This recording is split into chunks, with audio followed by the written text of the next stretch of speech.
Siempre que hablamos de bienestar equino en los medios, solemos centrarnos en lo que ocurre en las cuadras de alto rendimiento y en las competiciones internacionales.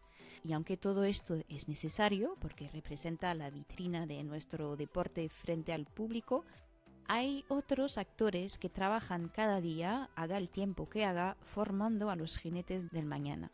Estamos hablando de las hípicas. Mientras el sector evoluciona, las personas que están al frente de las escuelas de equitación buscan soluciones para adaptarse con sus propios medios. Muchas de ellas, apoyándose en su bagaje y experiencia, intentan, cada una a su escala, sembrar nuevas semillas. Se alejan del siempre se ha hecho así, se forman, se informan y cuestionan sus prácticas no solo para ofrecer una vida mejor a sus caballos, sino también para transmitir otros valores a sus alumnos y una visión distinta del caballo, basada en el respeto, el esfuerzo y la curiosidad.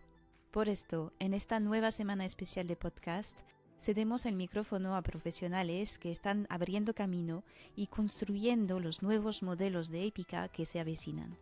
Un trabajo que se hace lejos del ruido mediático y de los grandes debates, pero que resulta fundamental para el futuro del sector.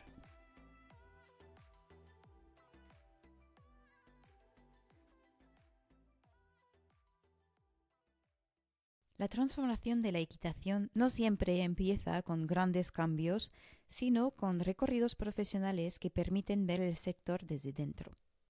En esta entrevista, Lara conversa con Patricia Alonso, responsable del Centro Hípico Achilde, sobre cómo su experiencia en distintos roles del mundo ecuestre, desde el trabajo en cuadras hasta la gestión y la enseñanza, ha ido moldeando su forma de entender el manejo del caballo y la profesionalización de una hípica.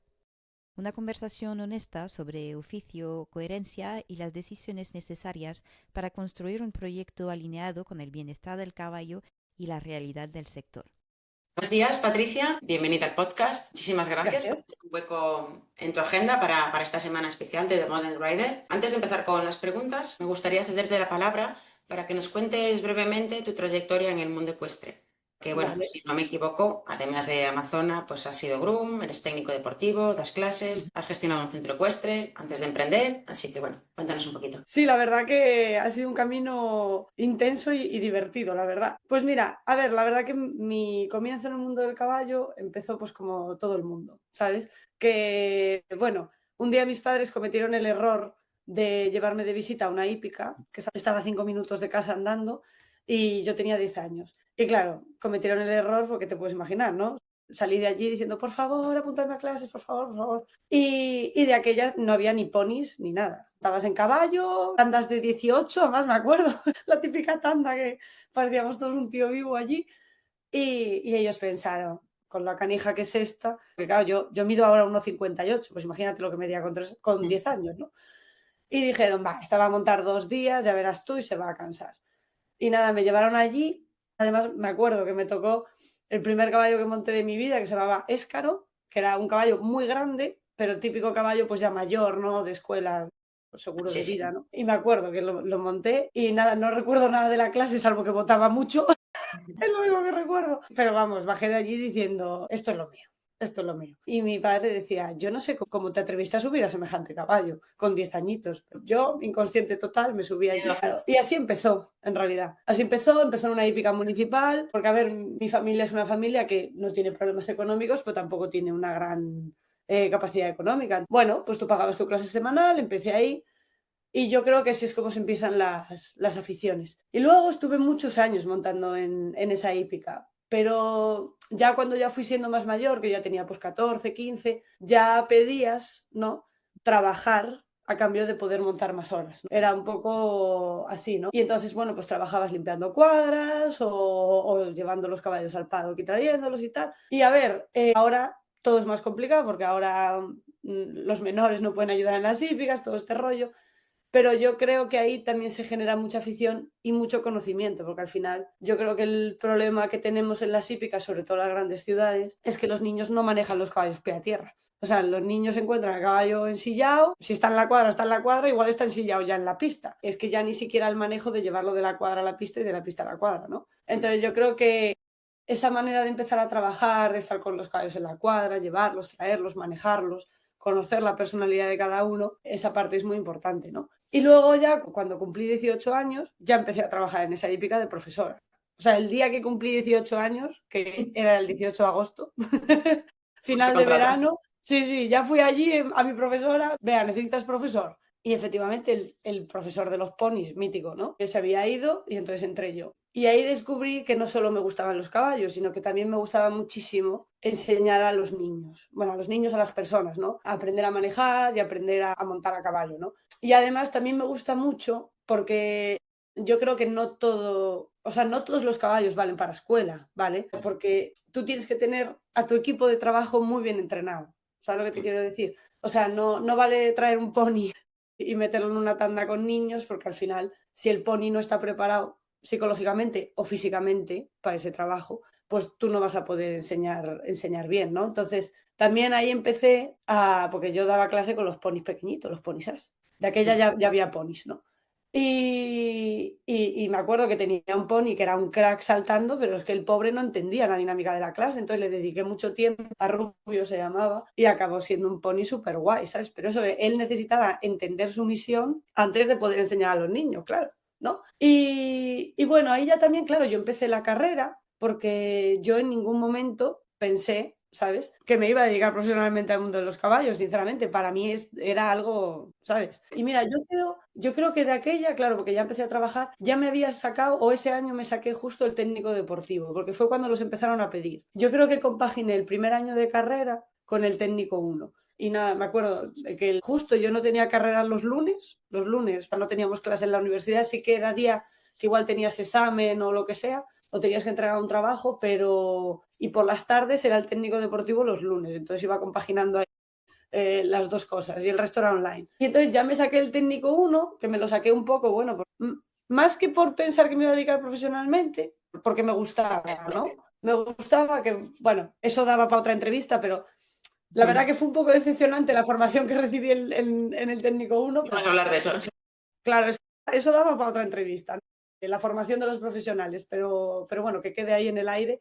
Hombre, conocí buenos profesores en los técnicos, pero tengo que decir que la estructura general habría que darle una vuelta, ¿no? Y entonces empecé la carrera, que yo estudié ingeniería industrial, nada que ver con el mundo del caballo. Yo vivía en Madrid, que no lo he dicho, o sea, yo vivía en Madrid. Bueno, siempre fui buena estudiante y claro, buscas tener un trabajo pues que tenga mucha salida y tal, ¿no? Y claro, por tu mente no pasa ser profesor de equitación si quieres tener una, ¿no? Como una seguridad económica y tal. Y la verdad que ahora a la larga lo pienso y digo, podía haber estudiado veterinaria y tal. Pero mira, la vida te va llevando y me metí en ingeniería industrial y fueron unos años duros, porque la verdad que la carrera es dura, pero también conocí muy buenos compañeros, muy buena gente. Me sirvió mucho para trabajar como la disciplina, el orden, ¿sabes? No rendirte ante las adversidades. La verdad que eso yo tengo que reconocer que algo en la carrera me sirvió, ¿no? Y entonces durante el año seguí trabajando en la hípica los fines de semana. Yo era la profesora de los fines de semana. O sea que imagínate el ritmo de vida, ¿no? Porque técnico 1, carrera, ser profesora el fin de semana y tal, montar. Pero he de decir que hoy puedo decir con orgullo que nunca falté a una clase de equitación. O sea, ya podía llover, nevar, tener examen al día siguiente, daba igual. O sea, para mí la clase de equitación era sagrada. Y entonces lo que me pasó es que, claro, como durante el año no era capaz de sacar más tiempo para los caballos, en verano buscaba sitios donde trabajar, ¿no? Y quería ampliar mis fronteras fuera de lo que es la Comunidad de Madrid, ¿no? Entonces, la verdad, empecé a trabajar con una página que se llama Yard and Groom, que la recomiendo a cualquier joven que se quiera empezar a tener experiencia en el mundo del caballo. Y hay un montón de ofertas en todos los países que te puedas imaginar, ¿sabes? En China, en Arabia, en Francia, en todo. Y hay mucha oferta, hay de jinete, por supuesto, hay de profesor, pero luego hay lo que ellos llaman los working students, ¿no? Que básicamente es que ellos te dan alojamiento y comida y tú a cambio trabajas en el establo, ¿no? Y entonces, bueno, pues miré, la verdad que tenía muchas ganas de irme fuera de España, pero vi que había una oferta en España, que era en Galicia, que era de Gran Souto, que era la única que estaba en España. Ahora, la verdad que si miras, hay algunas más en España, pero de aquella, lo de ser working student en España, porque no había llegado, ¿no? Y entonces, claro, yo lo vi, joder, mi padre es gallego, ellos veraneábamos siempre en Coruña y tal. Y yo dije, hombre, pues igual para probar, en vez de irme a, yo qué sé, a Dinamarca o a donde sea, puedo probar aquí en Galicia. Claro, voy cogiendo experiencia y tal, porque yo de aquella, yo qué sé. O sea, el primer verano yo creo que tenía 19 años o algo así, o sea, era el siguiente verano ya. Y entonces fui. Y la verdad, trabajé muchísimo.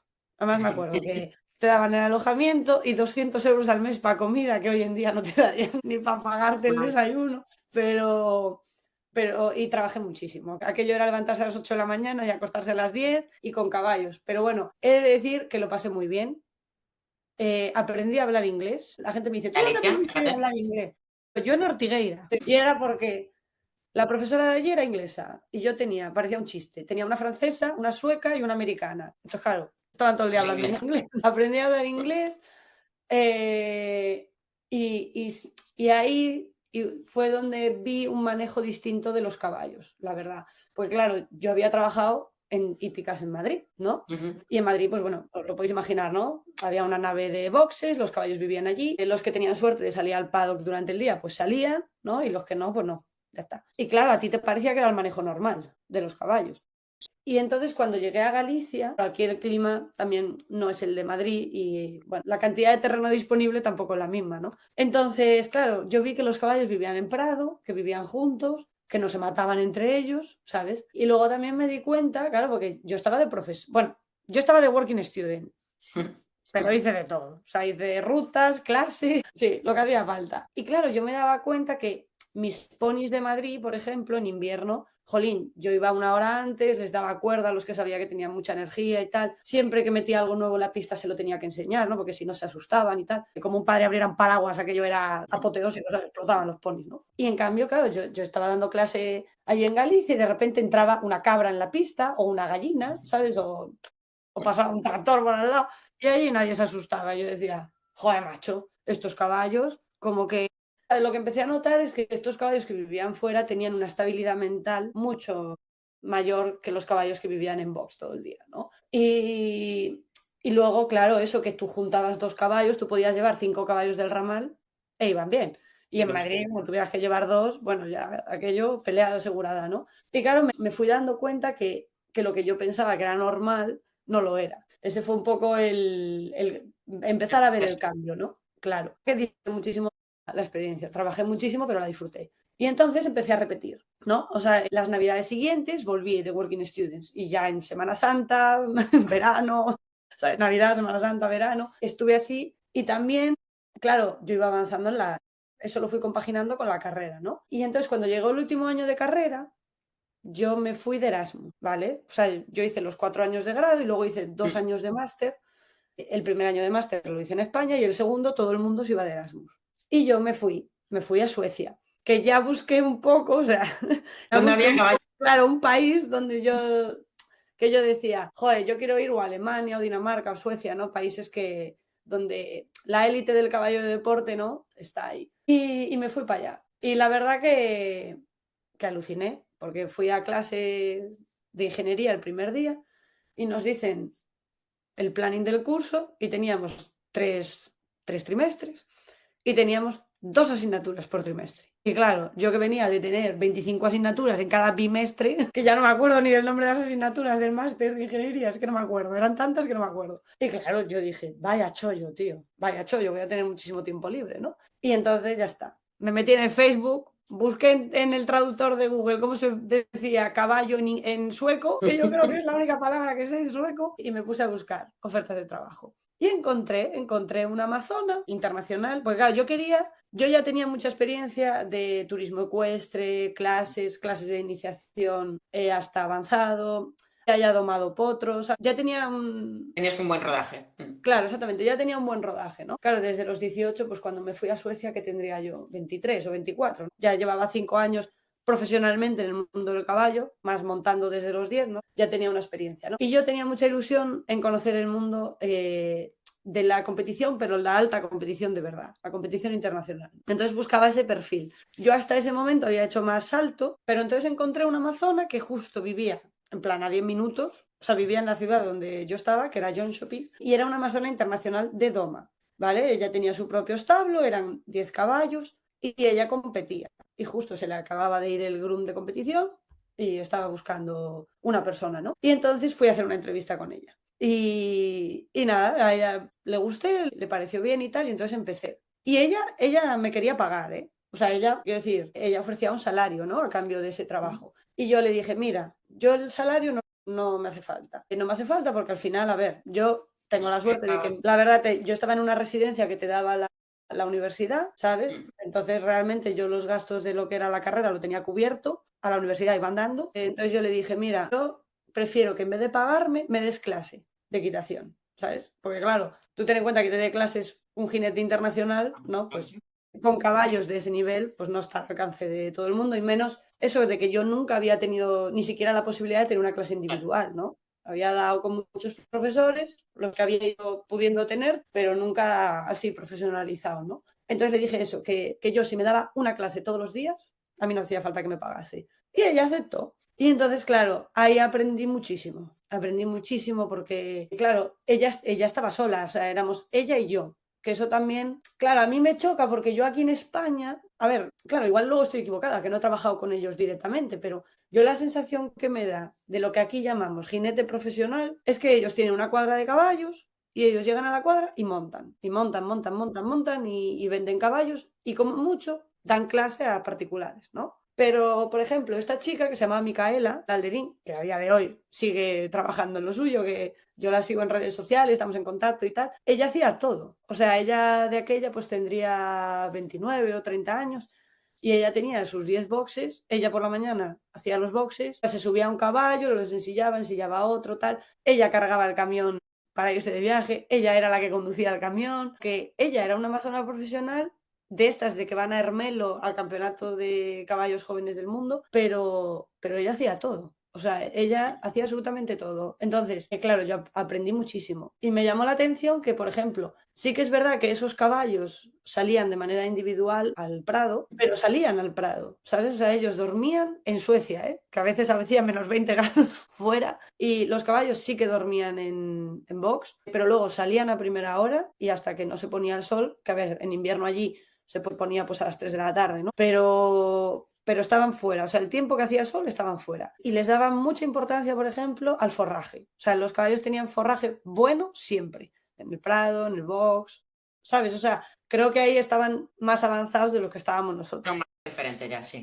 Claro, porque yo recuerdo que en Madrid les dabas un librito de paja a mediodía y luego el resto era pienso, o sea, cazada de pienso, cazada de avena, cazada de lo que fuera, ¿no? Y allí, en cambio, a ver, tomaban pienso, por supuesto, que son caballos de alto rendimiento y es más, también tomaban un montón de, Vitaminas y demás, ¿no? sí, de vitaminas y de suplementos y tal, o sea, eso existía, pero luego el forraje, ¿sabes? La importancia que se le da al forraje estaba ahí. Y entonces aprendí muchísimo, porque la verdad que cada fin de semana estábamos de competición y eso, íbamos de competición pues a Alemania, a Suecia, ¿sabes? Tuve ocasión de ver de cerca a jinetes como Charlotte Dujardin o a Severo Jurado, ¿sabes? O sea, te estoy hablando de ese nivel de competición, ¿no? Y entonces me acuerdo que un día, eran las 4 de la mañana, descargamos los caballos, los metimos en el box, que todo estuviera bien, ¿no? Que tal, y nos fuimos a dormir. Y de esto de que de repente me entra un mensaje de WhatsApp de mi padre y me dice, Patricia, ¿estás viva? ¿Sabes?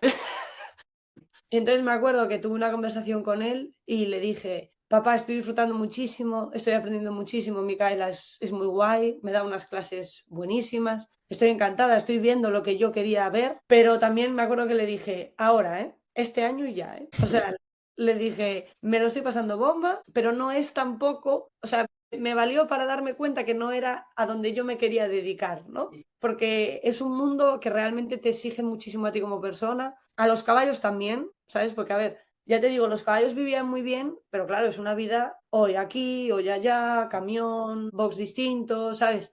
Entonces yo me acuerdo que le dije a mi padre ayer a las 5 de la mañana, me encanta, me lo estoy pasando muy bien, estoy aprendiendo muchísimo, que yo creo que todo el mundo debería de vivir esa experiencia. Pero luego le dije, pero si yo me dedicase al mundo de los caballos, no me gustaría, ¿sabes?, estar al nivel que hace Micaela. Me parece que se perdía un poco esa esencia con la que empiezas, ¿no? De niña, que te gusta tener La esa parte más relación con bonita, el mágica del caballo. caballo. Claro, y tener tiempo con ellos y verlos en el prado y tal. Claro, a ese nivel es muy difícil aplicar ese manejo, ¿no? Y entonces, nada, ese fue mi año en Suecia y luego volví y resulta que el establo donde había estado trabajando de Working Student en Galicia, bueno, pues la profesora que tenían se fue. Y entonces yo dije, oye, pues mira, si queréis, me quedo yo un año allí, ¿sabes? Ponemos las cosas a andar, buscamos un profesor para que se quede al año siguiente, ¿no? Y dije yo, y mira, voy a dedicarme un año a lo que me gusta profesionalmente y luego pues me vuelvo a Madrid, me hago ingeniera, ¿no? Y me vuelvo adulto y hago una vida de persona normal, ¿no? Y entonces fui allí, fui a Gran Sado Soto y estuve el primer año. Y claro, vaya primer año, porque yo creo que fue el 2019 y claro, pilló la pandemia, el COVID, el confinamiento, no sé qué, que fue la leche. Y luego tengo que reconocer que, claro, se notó mucho la experiencia que yo había ido cogido a lo largo de los años, ¿no? Que la escuela pasó de tener 6 alumnos a de repente al final de ese año pues tener 40, ¿no? Entonces era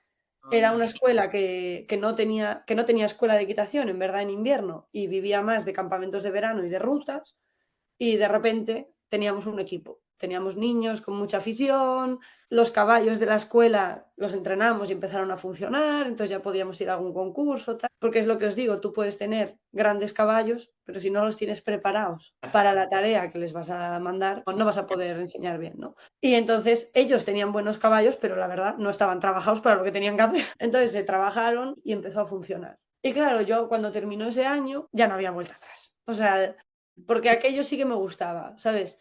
Porque la verdad, tengo que reconocer que a mí se me dijo, mira, Patricia, tú gestiona esto como si fuera tuyo, que solo queremos que cuadren los números, ¿no? Y yo hice así.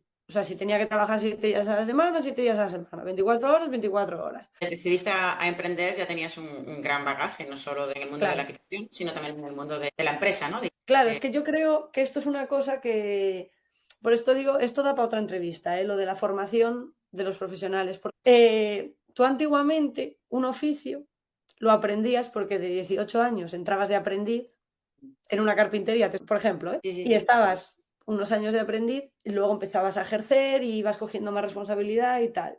Y ahora de repente hemos pasado a que vas 6 meses a un aula a ser técnico deportivo allí y de repente ya sabes, no tienes ni idea, no tienes ni idea de lo que te vas a encontrar. Los oficios se aprenden A con la base de trabajo. práctica y con el tiempo. E igual que dedicas 6 años a estudiar ingeniería, que yo fue lo que dediqué a la carrera, ¿por qué tienes que dedicar 6 meses a ser un profesional del mundo ecuestre? Tendrás que dedicarle 6 años también. Cansado Souto antes Claro, y luego la verdad de emprender. que después de ese año ya no hubo vuelta atrás, ya decidí quedarme y estuve de gerente, pues eso, 5 o 6 años. Y muy bien. O sea, el resumen sería que es un trabajo duro, ¿sabes? Pero claro, también digamos que era como casi levantar una escuela desde cero, ¿no? Y generar afición en una zona donde no la había y todo eso, ¿no? Y Culturizar un entonces, poco, mm, claro, porque es importante la aquí, cultura. aquí el manejo de los caballos, pues no era. Aquí vivían en el campo, pero claro, Ya, ya, ya, ya, ya. El aquí trabajo era vivían diferente. los paisanos de aquí, Mm, digamos, pues claro, no es el manejo que tú le puedes dar a un caballo mm. de deporte, ¿no? Entonces, ir culturizando y que ellos vean que ese manejo funciona y que a la larga es mejor, también lleva su tiempo, ¿no? Entonces, se empezó a crear cultura, empezó a haber niños con caballos en pupilaje, ¿no? Empezamos a salir de concurso y la verdad que muy bien, se generó un equipo. Y al final, bueno, circunstancias del destino, lo de Gran Sado Souto, bueno, se acabó, digamos que los dueños pues decidieron tomar otro camino, ¿no? Y yo hace un año me vi que de la noche a la mañana. Claro, ahí vendría mi primera pregunta. Tú cuando te planteaste pues emprender, ¿no? Y montar tu propio centro, por un lado, ¿cuáles fueron los primeros pasos que diste, las dificultades que te encontraste y también un poco qué misión te planteaste, ¿no? A nivel valores, de visión, a dónde Sí, querías llegar, a quién te querías dirigir, que bueno, más o menos ya has ido respondiendo un poquito sí. valores, ya los has ido explicando un poquito, pero bueno, sí, cuéntame un poquito eso, primeros pasos, dificultades. Pues mira, los primeros pasos, bueno, lo que me llevó a emprender fue un poco una necesidad que yo creo que cualquier profesional del mundo del caballo se acaba encontrando con ella, que es que este mundo está un poco, o tú trabajas para un establo que suele ser propiedad de una persona que tiene mucho dinero, que por ejemplo, o que ha tenido dinero y que por eso tiene las instalaciones, ¿no? Que era mi caso, pero que esa persona normalmente o no está muy ligada al mundo del caballo o no sabe, ¿no? Entonces, que esa relación sea a muy largo plazo, te estoy hablando que sea 20 o 30 años, ¿no? Una vida laboral, ¿no? Pues es muy difícil porque esos propietarios del establo suelen tener hijos, suelen tener sobrinos, igual hay alguno que se le da por montar, entonces siempre va a estar por delante de ti, ¿no? O sea, yo te estoy hablando de profesionales que nos dedicamos a esto sin haber tenido nada ligado, porque claro, nadie de mi familia está ligado con el mundo del caballo, ni tienen la fuerza económica de apoyarme, ¿no? Decir, venga, Patri, pues te vamos a comprar 5 caballos para que comercies y tal. Pues no, no es la situación, ¿no? Entonces, este perfil de profesional ¿no? que tengo yo es o trabajas para alguien que su familia está ligada al mundo del caballo y tienen las instalaciones, pero claro, siempre dependes un poco de las decisiones de ellos. O, como digo yo, tienes que tener un sitio donde caerte muerto, que sea tuyo. ¿Sabes? Que si todo falla, nadie te lo pueda quitar, ¿no? Entonces, porque por ejemplo, a Micaela le pasó un poco lo mismo. O sea, Micaela trabajó para grandes jinetes, ¿vale? Y ella, por ejemplo, trabajó con Catherine Dufour, con tal. Pero claro, llegaba un punto que los caballos buenos los montaban ellos. Claro, o cuando tú tenías el caballo en el punto máximo de decir, ahora lo tengo para competir, se vendía. Y claro, esa decisión tú no la tenías porque los caballos son de otro. Por eso Micaela al final se montó su empresa, porque decía, mira, así yo decido cuándo vendo los caballos, ¿no? Y yo decido, si este caballo veo que necesita más tiempo, se lo puedo dar. O si este no lo puedo dedicar tiempo, pues lo vendo. Pero tú eres el dueño de tus decisiones, ¿no? Entonces, esa fue lo que a mí me llevó a emprender, ¿no? De decir, mira, ya voy conociendo cómo funciona el mundo del caballo, y si realmente quiero tener una estabilidad a largo plazo, tengo que ser yo la que dirija el timón. Y luego las dificultades que me encontré, bueno, pues fueron varias. ¿Vale? La primera, el sitio. Claro, ¿dónde montas tu negocio? ¿No? Y yo la verdad que aquí yo creo que se me apareció un ángel. Porque claro, yo cuando decidí quedarme a vivir en Galicia, las casas en Galicia estaban muy baratas, ¿vale? Y bueno, a ver, yo no es que tuviera un sueldazo, o sea, lo digo para que la gente no se asuste. O sea, yo al principio cobraba 1.000 euros al mes y luego pasé a cobrar 1.100 y luego 1.200. O sea, ese es el sueldo de un profesor de equitación, que realmente no te dedicas por el trabajo, o sea, por el dinero, te dedicas por tu pasión, ¿no? Y entonces las casas estaban muy baratas y yo dije, bueno, voy a mirar una casa con finca, una casa pequeña, que tenga una finca grande, porque, oye, mira, pues si la uso yo para vivir, guay. Y si no, pues la puedo alquilar en verano, pero bueno, me da no, igual recupero la inversión, pero tengo algo que poder vivir aquí en Galicia, porque yo realmente estaba viviendo en el establo, o sea, yo tenía un apartamento ahí en el establo y era donde vivía. Entonces compré la casa, es una casa muy pequeña, que es donde estoy ahora, pero tenía una finca de 2 hectáreas, muy chula la finca y la compré como 3 años antes de que dejase de trabajar allí. Y la fui arreglando, pero la fui arreglando como si es tu finca particular, ¿no? Y entonces, claro, esa finca que en un principio no significaba nada, cuando me vi en la posición de empezar a abrir un negocio, empezó a significar todo, porque me dio la posibilidad de hacer una pista, ¿sabes? Que claro, realmente es lo que necesitas para montar. Necesitas que haya una pista y afición, ya está. Y claro, me dio para tener unos pequeños prados donde meter los primeros caballos y hacer una pista y poder empezar a dar clases. Realmente eso fue lo que empezamos.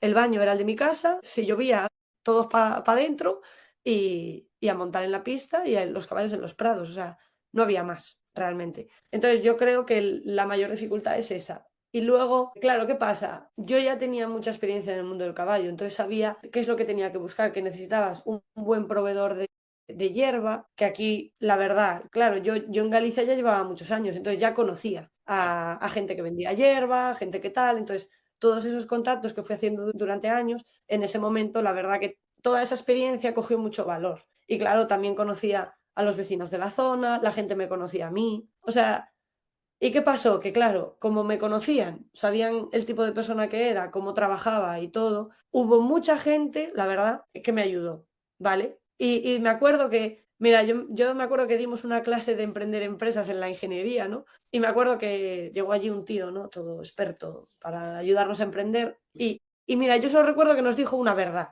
que nos dijo, si alguna vez emprendéis un negocio, tenéis que seguir la regla de las 3 Fs, que son los que os van a apoyar a la hora de abrir el negocio. Y son, en inglés, family, friends and fools. O sea, familia, amigos e imbéciles. Sí.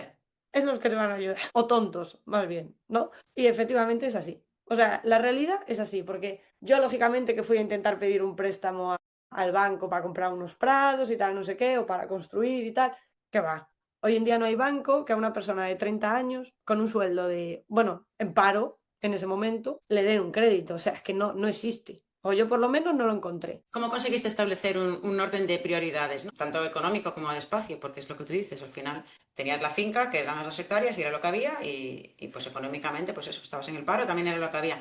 ¿Cómo Sí. definiste tus prioridades a la hora de, bueno, pues primero hago una pista, luego hago un guadernés, unas cuadras? ¿Cómo lo fuiste planteando Sí. esto? A ver, la verdad que yo tuve, claro, yo creo que eso de montar un negocio desde cero, ¿no? Y presentarlo ya hecho al público, yo creo que eso solo se da en casos como los que te hablaba antes, ¿no? De una familia que tenga mucho dinero y se plantea hacer un establo, pero yo creo que, que la realidad te va marcando un poco el camino. A ver, yo cuando se terminó el trabajo en la granja, claro, todos los alumnos que habían estado esos 5 o 6 años conmigo y los padres y todo, claro, el apoyo era brutal, ¿no? Ellos en ningún momento me obligaron a montar nada, pero sí que me dijeron, Patri, si montas algo, nosotros queremos seguir entrenando contigo y tal. Y entonces, al principio, me acuerdo, que era septiembre y aún hacía algo de buen tiempo, hicimos algún entrenamiento aquí de cross, en el Prado, ¿sabes? Con unos obstáculos así improvisados y todo, porque estábamos preparando el Campeonato Gallego de completo. Y lo preparamos así, o sea, lo preparamos así, ¿eh? Con unos troncos que cortamos, hicimos algunos obstáculos y tal. Hicimos aquí un campo de cross en menos de 2 días y entrenamos. Pero claro, cuando empezó a llover ya nos fuimos dando cuenta que eso Era un había plan que a largo ponerse plazo. las pilas, ¿no? Entonces nuestra prioridad fue la pista, ¿vale? Fue la pista. Es una pista sencilla, una pista exterior, pero mira, el que en Galicia no se quiera mojar, que se vaya a vivir a Málaga, porque eso es así. Y un cubierto no se lo puede permitir todo el mundo. Y que yo tenía afición de pequeña, me daba igual que nevase, que lloviera, que tronase, e iba a montar. Al que le guste, va a venir. Te pones un mono impermeable y a montar. Y además, claro, que me decías antes de, o sea, para mí la prioridad fue la pista. Y luego, la segunda prioridad fue conseguir espacio para los caballos. Porque, o sea, yo no estaba dispuesta a abandonar ese sistema de manejo que había conocido, ¿no? Yo quería que los caballos vivieran en prado, que vivieran fuera y no vivir fuera en un paddock, que vivieran en un sitio donde puedan estar sin Ah, barro, que tengan acceso a forraje y todo eso. Y la verdad que ahí, lo que te decía de Family Foods, yo claro, mucha gente de por aquí me conocía y se enteraron de cómo fue todo. A mí me llegaban llamadas de, oye Patrick, que si necesitas un prado, mira, yo tengo uno aquí y tal.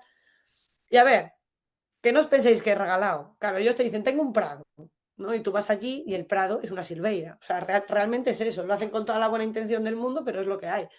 Entonces, yo este año llevo un poco menos de desbrozadora, pero el año pasado, o sea, lo que desbrocé y las estacas que clavé, eso solo lo sé yo, ¿sabes? Además, eso, bajo la lluvia, bajo el frío, bajo lo que hiciera falta. Pero bueno, ahora mereció la pena. Entonces, al principio fueron prados prestados, que hubo que desbrozar, que hubo que poner en marcha, pero la realidad, o sea, yo creo que la realidad de alguien que no tiene el apoyo económico de su familia y que se quiera dedicar al mundo del caballo es esta. O sea, de que lo vas a tener que hacer tú. O sea, es lo que hay. Y luego yo empecé en septiembre, ¿no? Del 2024. Y en enero del 25, pues tuve una buena noticia porque un vecino, que él había sido ganadero de vacas, claro, él vio que se estaba montando un negocio en una zona rural, ¿no? Que se estaba prácticamente muriendo, ¿no? Y a ver, yo creo que la gente del rural valora mucho, claro, el ver a una chica de 30 años con la desbrozadora, desbrozando un cierre, poniendo unas estacas, un día de lluvia.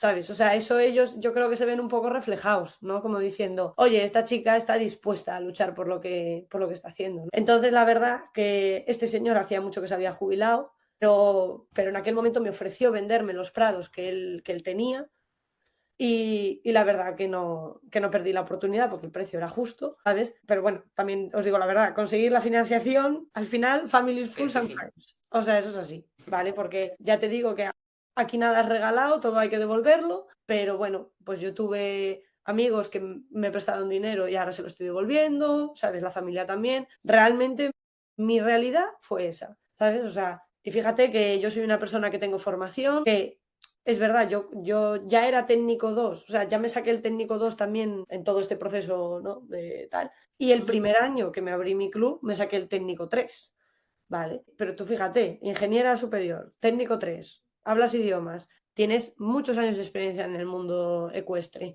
tienes un negocio que funciona, porque al final yo empecé el negocio con clientes ya, que eso Eso es un...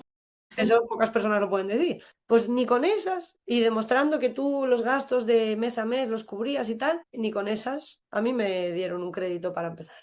O sea, o tienes el apoyo de la familia y los amigos, o de un vecino, o de quien seas. Pero yo al final, mi conclusión es que tú, con tu trabajo y tu experiencia en los años, vas a ir conociendo gente que te va a ayudar luego, ¿sabes? Y la verdad que eso es bonito también, ¿sabes? Es bonito porque de alguna manera humaniza un poco el proceso, ¿no? Entonces, bueno, claro, las dificultades que me fui encontrando son esas. Y gracias a También Dios, demuestra que tú tenías unos valores muy claros, ¿no?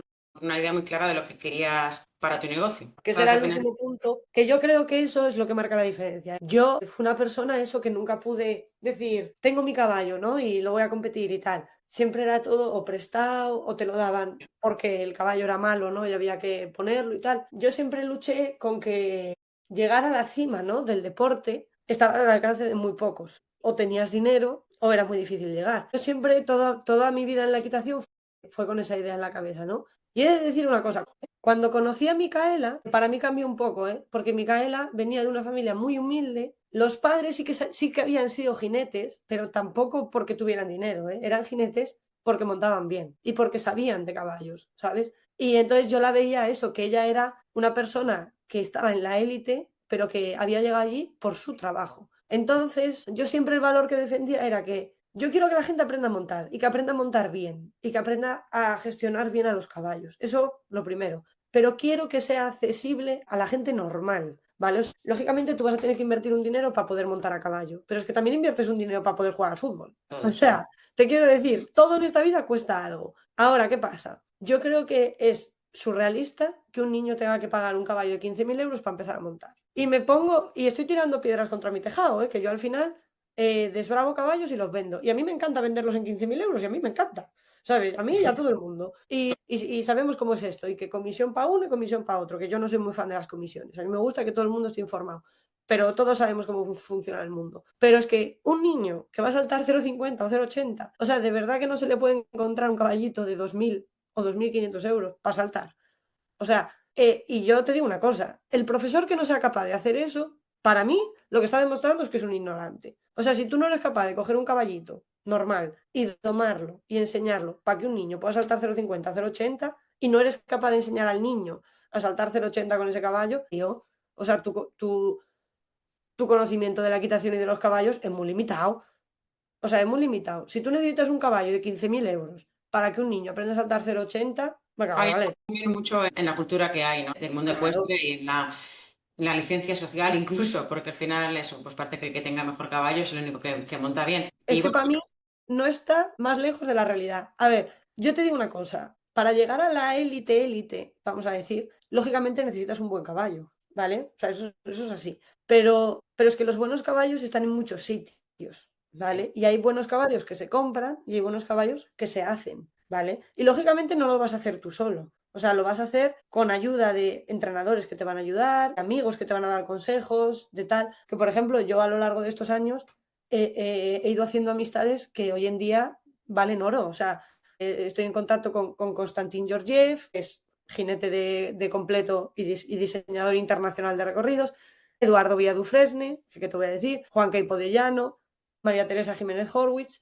O sea, los consejos de esa gente valen millones, pero claro, te los dan a ti porque has ido haciendo tu carrera en el mundo de la equitación y ellos te ven que también eso, que trabajas en una dirección, ¿no? Entonces, eh, hombre, lógicamente para llegar a la élite hay que tener un buen caballo, pero antes de poder montarte en ese caballo y no fastidiarle, que también esa es otra, tendrás que pasar por lo intermedio. O sea, tendrás que aprender a conducir un Clio, luego pues un Volkswagen, luego un BMW y luego ya subirás al Ferrari, ¿no? Pero no te puedes subir al entonces, Ferrari. ¿cómo enfocas esa formación, ¿no? A tus alumnos, tanto desde el punto de vista eso, pues de trabajar con un caballito normal, ¿no? Que tiene que Sí. aprender junto con ellos. ¿Cómo les enseñas eso? ¿Cómo les ayudas? Y luego, ¿cómo también les infundes este valor de lo que importa no es el caballo que tengas, sino el trabajo que haces con él, ¿no? Y cómo lo reciben ellos también, porque supongo que muchas veces pues igual miran el caballo del de al lado y dicen, jolín, pues es que a mí ese Sí, KWPN y pues tengo... mira, realmente yo creo que, mira, los niños no son tontos. ¿vale? Y los niños lo que más se dan cuenta es el ejemplo. O sea, al final, yo por ejemplo, cuando estaba en la granja, me acuerdo que compré una yeguita árabe que era buenísima, un carácter espectacular, pero la yegua venía de ser yegua de cría, o sea, ella había criado. Entonces, claro, venía sin musculatura, venía, pues de estar criando, tenía 12 años y llevaba toda la vida criando, ¿no? Y entonces al principio pues daba clases de paso trote, ¿no? Y la pobre, le ponías una barra en el suelo a la pobre pony y tropezaba, ¿no? Y le ponías una cruzada y ¿no? Y los niños, vale, tenían un asco a la pobre pony, decían, joder, es que Garoa no salta, Garoa no salta. Y yo les decía, no, Garoa saltará, pero es que muscularmente no está preparada para saltar. Entonces, hay que hacer barritas, hay que hacer trabajo, hay que llevarla de ruta, hay que tal, para que pueda usar su cuerpo para saltar. O sea, es así, hay que darle tiempo. Y ellos así como que tal, ¿no? Y entonces, cuando había pasado un año y pico, íbamos a hacer un concurso de completo allí. Y yo decía, y todos, pues yo quiero a Chaparrón, pues yo quiero no sé quién. Y nadie quería llevar a Garoa, ¿no? Que yo ya me daba cuenta que la pony estaba más que preparada, ¿no? Y les dije yo, nadie va a llevar a Garoa y tal. Y ellos, no, que Garoa, no, que salta muy mal, tal. Y yo, pues la voy a llevar yo, para que flipéis, ¿sabes? Y entonces yo iba a la prueba grande con otro caballo de escuela y fui a 0,60 con la pony esta, ¿no? Y mira, es que hasta yo misma me sorprendí de lo bien que lo hizo, pero flipé. Y claro, el día de antes del concurso hicimos un clinic también, ¿no? Esto se hace mucho en los concursos de completo, ¿no? Y yo hice los saltos de 0,60 y fenomenal. Y entonces, como lo estaba haciendo bien, hice los de 0,80 y también los hizo muy bien. Entonces dije, pues voy a probar los de metro. Y resulta que con la coña también la pony los hizo bien. Entonces, los niños ahí ya lo ven. Esta pony, nosotros pensábamos que no saltaba, y Patri nos ha demostrado que sí. ¿Y qué pasa? Después de ese concurso, hubo niños que empezaron a competir con Garoa y estaban encantados. Encantados. Y yo creo que eso ahí demuestra, por ejemplo, que tú cuando sabes montar bien, o sea, porque no vale que un profesor diga, no, no, no, no, esta pony tiene que saltar porque tiene que saltar, sí, pero no se sube y lo hace él, ¿sabes? Claro. Es como, sáltalo tú. No, salta el pony, Está salta, claro. pues súbete, demuéstrale a tus alumnos que realmente se puede hacer y monta bien y practica una buena equitación y cuando ellos vean que es así, ellos van a querer hacerlo, ¿sabes? Pero, por ejemplo, ahora tengo una alumna que tiene una yegua que es una pasada, ¿sabes? Pero empezó, ¿no? Que se le apoyaba en el filete, ¿qué tal, no? Entonces ya empezó, porque esta ya tiene 17 años, ya es adolescente, ¿no? Es que es la yegua que se apoya porque no sé qué, porque tal.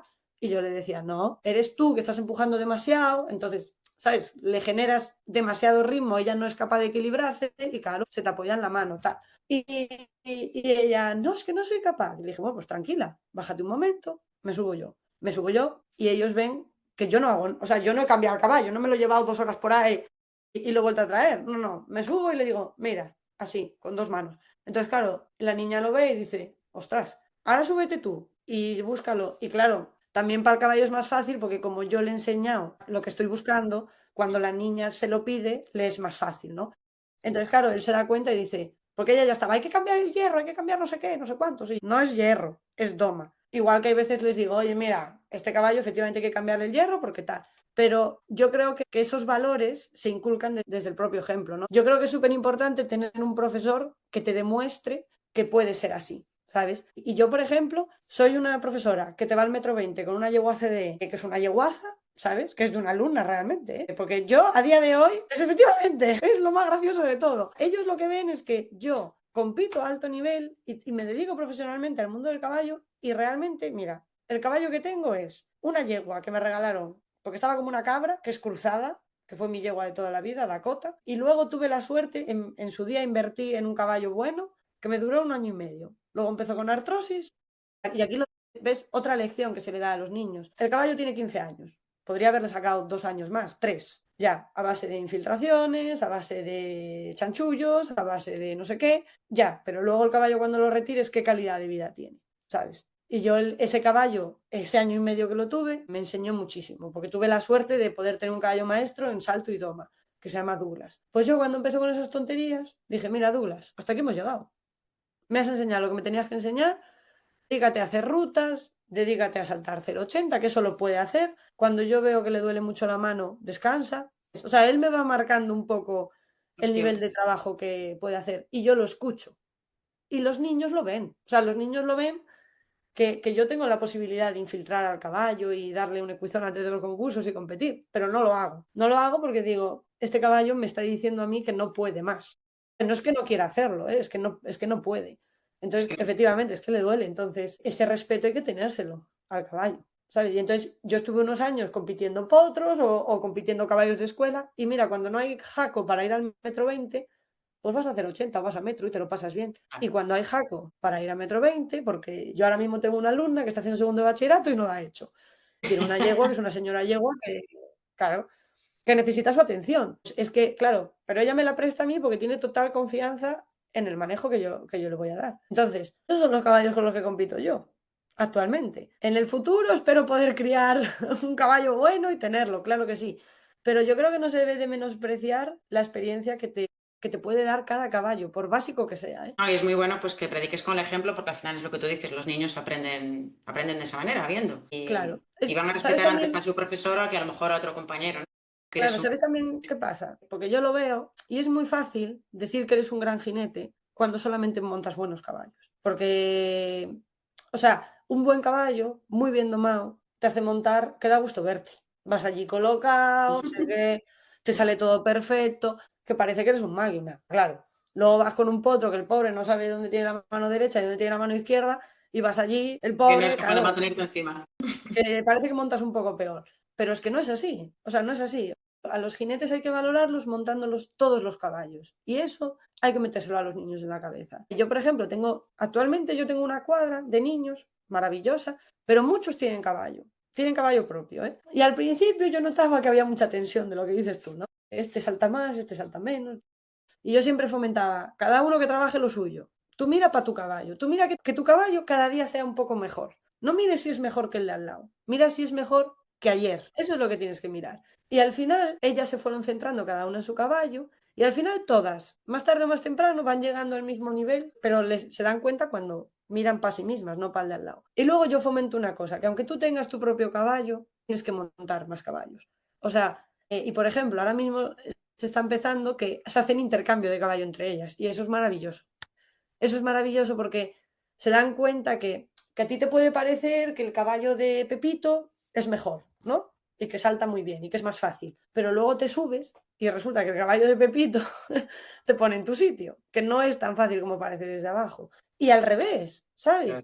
Y hay veces que esta es peor, ¿eh? Yo creo que no hay nada mejor que un caballo te ponga en tu sitio, ¿no? Eso es así. Pero luego también está la de que tú piensas que tu caballo no hace una cosa, ¿no? Y de repente se lo dejas a fulano Y lo hacen. y hace esa cosa. Y yo creo que esa humildad hay que aprenderla. Es porque a Sí. los niños al principio les sienta muy mal y algunos lloran y se enfadan. Y yo le digo, "Mira, te digo una cosa, peor sería si no lo hiciera con nadie, porque igual entonces estábamos en el caso de que tu caballo no es capaz de hacerlo. Pero si lo hace con Pepito y no lo hace contigo, eso significa que el caballo es capaz. Entonces, que un día tú vas a ser capaz de hacerlo. Eso es lo que hay que venderle a los niños. O sea, no, ¡buah, mira, es que Pepito monta mejor que tú, entonces es culpa tuya que no lo haga! No, hombre, no, eso no se lo puedes decir a un niño. A un niño tendrás que Simplemente decirle, tienes que mira, aprender. claro, date cuenta que el caballo es capaz de hacerlo. No sabe, pero es capaz. ¿Qué pasa? Que como este niño lleva montando más tiempo o se entiende mejor, porque hay veces que pasa eso, ¿eh? Que un niño se entiende mejor con un caballo y con otro no. Pues mira, te ha demostrado que tu caballo es capaz. Pues con eso en la cabeza, entrena tú. Entrena tú porque igual no estabas escuchando a tu caballo o no le estás dejando trabajar bien y por eso no te lo hace. Y al final, cuando ven esas cosas y se dan cuenta que sí que el caballo puede, se esfuerzan más, escuchan más al caballo y acaban aprendiendo montando mejor, que es el objetivo de todo este rollo. Claro. Claro. ¿Cómo se transmiten esos valores? Pues primero teniéndolos claro, y yo creo que los valores se tienen claros cuando los has vivido. Claro, yo no me levanté un día de la cama y dije, voy a hacer la hípica accesible. Claro, para mí fue una necesidad, o sea, yo luché contra eso toda la vida y cuando conocí a una persona que llegó ahí a la élite trabajando, dije, aquí es donde yo quiero estar también. ¿Qué pasa? Que yo no, lo que te decía, yo no quiero llevar a los caballos a ese nivel. Yo prefiero, a mí me gusta mucho la equitación de base, me gusta mucho que los niños aprendan a montar y me gusta, pero me gusta también que los caballos tengan una estabilidad en su vida, ¿sabes? Eso me gusta. A mí lo que me gusta es enseñar a los caballos y que hagan las cosas bien y que ellos disfruten del trabajo que hacen, ¿sabes? Que ellos entiendan que tienen un trabajo y que lo hagan bien y lo disfruten. Y me gusta que los caballos estén bien domados, ¿sabes? porque hay veces que vas por ahí, que vas a probar caballos para comprar y flipas. ¿Qué dices Lo tú? sé, lo Buah, sé. tío. Yo no sé cómo este caballo salta lo que salta. Es un verdadero milagro, ¿eh? O sea, caballos que tienen un contacto en la boca horrible, que están enganchados de una rienda o que no te saben pasar unas barras de trote y están saltando 1,20 m, ¿eh? Que yo eso lo he vivido, ¿eh? Entonces, yo creo que eso, que los valores se transmiten teniéndolos claros y predicando con el ejemplo. Eso al final es una cosa del día a día. Si los niños lo van mamando en el día a día, ellos lo acaban asumiendo. Y luego también, que me estoy acordando ahora, yo por supuesto que he tenido episodios, ¿no? De un caballo de escuela que mole mucho, ¿no? Y dejárselo a un niño y dejárselo a otro, ¿no? Y luego lo de las redes sociales, que las redes sociales deberían de desaparecer, pillarlas allí pues poniendo comentarios, ¿no? Que hoy montó fatal a no sé quién, ¿no? Como si le fueran a fastidiar al caballo. Y claro, esas cosas mis alumnas saben que ese tipo de comportamiento aquí no está permitido. O sea, aquí antes de ser jinete hay que ser buena persona. Y yo te digo que yo he echado alumnos de clase por ponerse a insultar al caballo o por ponerse a insultar a los compañeros o comportamientos que no están, ¿sabes? Que no son correctos, porque yo creo que todo el mundo sabe que eso no es correcto. Y yo te digo una cosa, yo prefiero perder un cliente o 2 o 3 o 4 los que hagan falta, pero aquí quien venga tiene que respetar al caballo y tiene que respetar eso, los valores, ¿sabes? De la equitación, que aquí ninguno ni somos Marcusenin ni lo vamos a ser. No. ¿Sabes? O sea, es que eso les tiene que quedar muy claro, que tú a donde llegues tiene que ser con buena equitación, respetando al caballo y respetando a los compañeros que tienes al lado de la pista. O sea, eso para mí son 3 cosas fundamentales. Buena Yo creo equitación, que, respetar al caballo y respetar a la gente que te rodea. Esas 3 cosas son inamovibles. yo creo que ese es un mensaje muy contundente por tu parte y es una buena manera también de ir poniendo cierre a esta entrevista. Como última pregunta, quería que hicieses quizás una breve reflexión sobre qué señales positivas estás viendo en el sector, ya no dentro de tu entorno, pues eso, cuando vas de concurso, al final ves a Sí. muchos otros centros, otros profesores, los jueces incluso, ¿no? Técnicos de pista, demás. ¿Qué señales positivas estás viendo? Y si pudieses cambiar solo una cosa de esas, ¿cuál sería? Vaya, Claro. las buenas. Mira, a ver, yo ya llevo 13 años en el mundo profesional del caballo, desde los 18, y, y mira, y creo que se avanza mucho, ¿eh? O sea, se avanza mucho. El manejo de los caballos es mejor, la alimentación es infinitamente mejor de lo que era antes, porque bueno, yo me acuerdo que de pequeña en la hípica, pero sin exagerar, ¿eh? Y lo digo así porque era así, ¿eh? Igual cada año 8 caballos te morían de cólico. De 70, 8 morían de cólico. Y eso, o sea, eso no es normal, no es normal.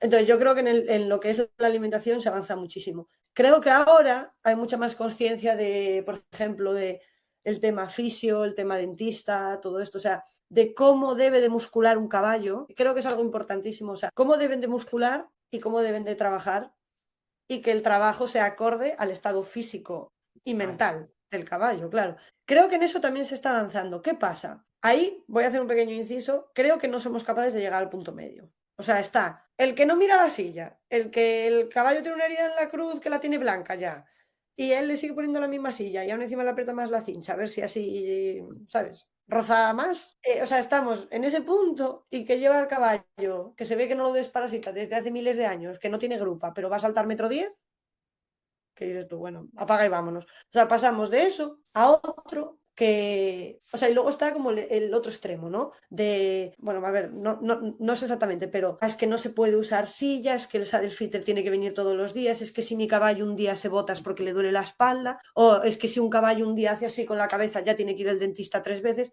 No, hombre, no. Vamos a ver, los caballos se botan por muchas razones. ¿Vale? A veces es por juerga, a veces es por vicio y a veces es porque efectivamente hay un dolor. Pero es que cuando tú tienes conocimiento, sabes cuál es una causa y cuál es otra, ¿vale? Y aquí voy a poner un ejemplo porque yo tengo una yegua de una alumna que es muy peleona, es una yegua que tiene mucho carácter de yegua, que no es mala. O sea, yo lo digo siempre, esta yegua mala no es. Lo que pasa que, jolín, es un caballo de deporte con muchos medios y tiene ese carácter de yegua, ¿no? Y la yegua cuando salía a galope se botaba. Pero yo sabía perfectamente por qué se botaba. Se botaba porque la niña se enganchaba a la mano y como la yegua no podía ir hacia adelante, pues iba para arriba. De primero de equitación. La energía es la que hay, ni se crea ni se destruye. Si no va para adelante, va para arriba. Y bueno, y la niña me dijo, Patri, voy a llamar al fisio, voy a llamar al dentista, voy a llamar a Saddle Fitter. Llama a quien te dé la gana. Yo encantada porque el caballo le viene genial, que todo eso. O sea, a mí, yo voy al fisio y me viene genial, voy al dentista y me viene genial. Sí. Y además yo le dejé que lo hiciera porque dije, mira, si te quitas todas las dudas, que venga el fisio, que venga tal, que venga. Vino el fisio, pues, le dijo una cosa, ¿no? Que si el dorso muscular más de un lado que otro, hace estos ejercicios, venga, hace estos ejercicios. El dentista, que estaba todo bien. Y viene la Saddle Fitter, ¿no? Y empieza, no, sí, parece que la silla le encaja un poco más aquí, porque tal, vamos a probar con la mía, tal. Y yo le dije, mira, la yegua se bota al galope, se bota porque cogió el vicio. Y si quieres te lo demuestro yo en cualquier momento. Me subo, se me va a pegar 3 botes. En cuanto vea que no tiro de la boca y que la dejo galopar, va a dejar de botarse. Y la Saddle Fitter me dijo, oye, pues si no te importa, por favor, podrías... Y yo, no te preocupes, que lo hago ahora mismo. Me subí, me saqué a galope, efectivamente, se pegó 3 o 4 botes. ¿Qué pasa? ¿Cuál es la rabia? Que yo me tengo que poner en riesgo, a veces, para Ya. demostrar que es así. Porque claro, 3 4 botes. Son 3 4 botes de una jaca de 1,80 m con su mala leche. Hay que aguantarse encima. Eso es así. Se mete 3 o 4 botes y de repente empieza a galopar. Y empieza a girar. Y empieza a hacer círculos. Y le pido un cambio de mano. Y lo hace bien. Y a la otra mano igual. Y le dije, mira, y ahora quítale esta silla y ponle la otra. La que le viene mal. Ya salió a galope perfecta. Entonces, claro, ¿qué más demostración hay que eso? Entonces yo creo que se ha avanzado mucho, pero hay que tener un poco de cuidado de que hay veces que queremos echar la Extremo. culpa, claro, a cosas, a la silla, al borreguillo, a la cincha, al fisio, al dentista, no sé qué. No, no, no.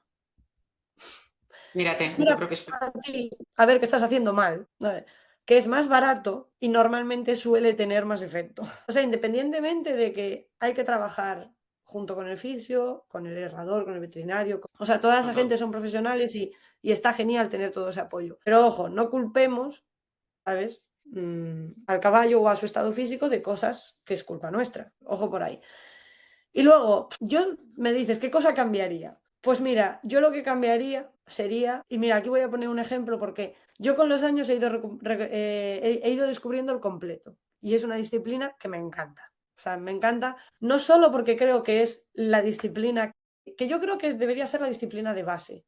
O sea, yo creo que todos los niños deberían aprender haciendo completo. Porque ya desde pequeños les creamos una diferencia, como yo soy de doma, yo soy de salto, y como soy de salto no hago doma, y como soy de doma no hago salto. Los de salta van tan mal y los de doma no saben saltar. Y Claro, el y resto. los de doma somos más guays, ¿no? Y los de salto son unos hippies, ¿no? No. O sea, los niños de pequeño tienen que hacer su doma, tienen que hacer su reprise, su asiento posición, tienen que saltar y tienen que manejar lo suficientemente al caballo como para irse al campo y no morirse de miedo. O sea, es que vamos a ver que estamos haciendo jinetes en una burbuja, que es que lo sacas al campo y tienen que ir con alemanas. Es que es una pasada, tío. O sea, yo es lo que veo, que digo, no, voy de ruta, le voy a poner las alemanas. Y yo, tía, no vayas de ruta. No vayas, si le vas a fastidiar al caballo más. Si vas de ruta será para galopar y para pasártelo bien. Ahora, si tú no te atreves a hacer eso, claro, ahí igual es donde tiene que cambiar la cosa. Entonces, para mí, la disciplina de base tiene que ser el completo. Y yo lo aplico, ¿eh? Yo, mis niños hacen completo, todos, ¿eh? Hasta los más pequeñitos, hasta los de 5 años. ¿Qué pasa? Que cuesta trabajo, ¿eh? Que hay veces que tienes que ir con el niño del ramal para que al principio pierda el miedo, tienes que tener un pony bien entrenado, esas cosas, que no se te vaya con el niño por ahí de caña, y eso requiere horas, ¿no? Pero lo que más me gusta del completo es que tú vas a un concurso de completo, tío, y aquello es un buen rollo. Y es una ausencia de competencia entre la gente, o sea, es que flipas. Porque imagínate, igual estás en la pista de calentamiento y un profesor se tiene que ir a hacer la doma.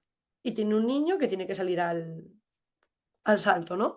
Y entonces coge allí, llega y le dice, oye, y le dice al profesor de al lado, ¿me calientas al niño? Que me tengo que ir. Se va y se lo deja. Pero la cosa es que se conocen entre todos y los otros profesores también conocen a los otros niños. Entonces se quedan encantados. O sea, yo aquí en Galicia, en una pista de salto, ¿tú te imaginas a un profesor diciéndole a otro, caliéntame al niño? Es que ni de broma, porque ya miedo a que le roben el El alumno. alumno. El alumno, no, entonces no, este lo que te dice es mentira, ¿sabes? La única verdad la tengo yo, los demás profesores están todos erróneos. O sea, eso no es así. Vamos a ver. O sea, ese profesor que está compitiendo al mismo nivel que tú es igual de bueno que tú o mejor en algunas cosas, ¿vale? Entonces, lo que tienes que hacer es trabajar con él, no en contra de él. Y al final la gente va a estar donde quiera estar. Si la gente quiere montar contigo, va a estar contigo. Y si la gente quiere montar con fulanito, va a estar con fulanito. Entonces, yo lo que cambiaría, la verdad, cada vez... Yo voy a un concurso de salto y veo el ambiente que hay en la pista de calentamiento Y me da nojo, de verdad, lo tengo que decir, me da nojo. Porque veo eso, como mucho secretismo, veo ahí un grupo que son los de siempre, entre ellos, ¿no? Que se deben de creer los chupiguays y no comparten información con nadie, solo hablan entre ellos, ¿sabes? Y luego eso, como que veo que hay una competencia entre escuelas que no debería de ser. O sea, no debería de ser. Cambiarías un poco lo Claro, para hacer cosas. efectivamente. Exacto. Creo que los profesores ahí tienen que tener más humildad. O sea, por ejemplo, yo con María Teresa, que la tenemos aquí en Lugo. O sea, María Teresa Jiménez es una señora que ha estado en Francia desbravando potros, ha preparado los potros del equipo de Francia, de completo y de salto. O sea, tiene una experiencia increíble, ¿sabes? Y la tenemos aquí en Galicia y es que la menospreciamos totalmente. O sea, yo cada vez que la veo en una pista de calentamiento le digo, María Teresa, ¿me calientas, por favor? Y tú sabes lo que aprendo en cada concurso con ella. Pero una pasada, ¿eh? Y me dice dos cositas y me las llevo a casa y trabajo con eso 3 meses. E igual estoy viendo a un alumno que no le está yendo bien algo y yo tengo una teoría y la comparto con ella. Y le digo, oye, María Teresa, ¿qué opinas de esto? Y ella me da su opinión. Y trabajamos sobre eso en casa. Entonces, al final, los niños son muy afortunados porque no solo tienen mi conocimiento, tienen el mío, el de Constantín, el de Eduardo, el de María Teresa, el de tal. El formador, si no se forma, pues Exacto, y yo creo que los estanca. profesores de equitación tenemos que tener esa humildad en el cuerpo de decir, oye, que yo no tengo la verdad absoluta, tío, que yo me puedo equivocar. No está mal que tú preguntes. Y yo, por ejemplo, no tengo ningún alumno que se vaya con María Teresa. No, ellos van conmigo a entrenar con María Teresa, ¿sabes? Y los de María Teresa también a veces vienen a entrenar aquí. O sea, y no hay una competencia mala. O sea, no la hay. Entonces yo creo que eso sería muy bueno para todos que fuera cambiando. Tenemos que aprender de los que hacen completo. Pues ahí queda ese mensaje Sí, sí, que a ver si cala, porque sí que es verdad que la comunidad tiene que cambiar un poquito y pues eso, también una formación más global, ¿no? Porque al final, sí.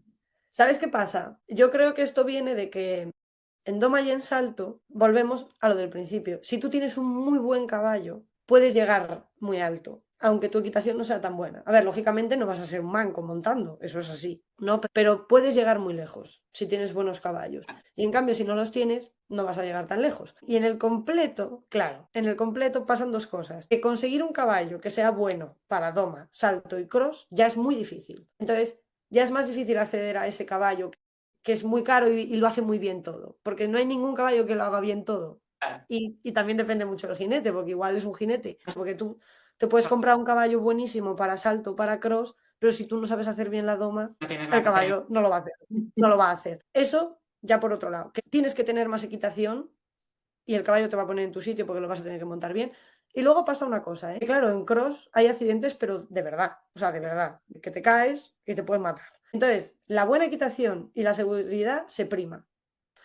Y el apoyo entre los jinetes se prima también. O sea, tú no le deseas a nadie, ¿sabes? Que llegue mal a un salto en el cross porque es que se mata. Claro, entonces tú lo que deseas es que todos los participantes lleguen a la línea de meta. Y si uno no lo hace, vas a estar allí para ayudarle, porque es que mañana puede ser tú, porque los errores en el cross se pagan caros. En cambio, un error en la pista, tú le metes una chuchada en un caballo en una pista de saltos y bueno, pues te llevarás el oxer con el pecho, pero ya está. Ya. Entonces, digamos que de alguna manera los demás jinetes quieren que le pase eso y en el cross no. En el cross, claro, te cortas un poco porque es que igual el tío, si le pasa eso, se mata. Es más grave siempre. Entonces, yo creo que en el cross se compite más contra uno mismo y contra la seguridad, contra la buena equitación, ¿sabes? O sea, que tú con una buena equitación, llevando el caballo bien equilibrado, no vas a tener accidentes. En cambio, si vas montando mal, desequilibrado y con el caballo mal, Sí, pues te puedes matar, pero te vas a matar tú, no se va a matar el de al lado. claro. Entonces, yo creo que eso es lo que hace que en el mundo del completo haya más ambiente de grupo. Así que nada, a ver si los de salto vamos aprendiendo Un un poquito. poquito. Tenemos más reprise y salidas al campo. Sí, sí, efectivamente. Pues muchísimas gracias por tu tiempo. Es A que ti la verdad, ¿eh? ¿Sabes? Y nada, yo cualquier cosa que necesitéis de este tipo de cosas, a mí me gustan bastante como divulgar la experiencia y tal, porque creo que es lo que al final vale en este mundo. O sea, porque que tú te vayas a hacer el técnico 3 no significa que vayas a ser un buen profesional, ¿no? Está muy bien que lo hagas y vas a conocer gente muy buena, porque yo he habido profesores de los técnicos que los he conocido allí y son grandes profesionales, pero claro, es que en 6 meses enseñar a alguien a ser un profesional es muy difícil. Entonces, que haya este tipo de podcast, este tipo de cosas para divulgar experiencia, yo creo que es fundamental. yo creo que sí, que poquito a poco vamos a ir dejando nuestra huella y que todo el mundo escuche y luego valore y haga, ¿no? Pero Sí. Si no tienen la información es imposible que puedan mejorar. Así que ahí estamos. Pues muchas gracias, Patricia. Saludos. Venga, a ti, Lara, Chao. chao.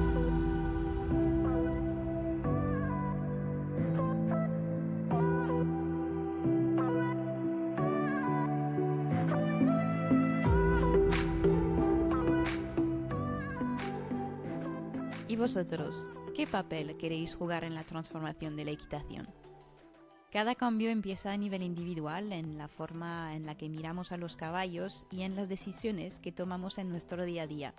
Pero es compartiendo experiencias, conocimientos y abriendo espacios de diálogo como el sector puede evolucionar hacia una práctica más coherente, ética y respetuosa. Esperamos que esta conversación os haya aportado ideas, respuestas o quizás nuevas preguntas para seguir avanzando en este camino. Si no queréis perderos las demás entrevistas de esta semana especial, os invitamos a seguirnos en la plataforma desde la que nos estáis escuchando. Es un gesto sencillo pero muy valioso para apoyar al podcast y dar visibilidad al gran trabajo de nuestros invitados.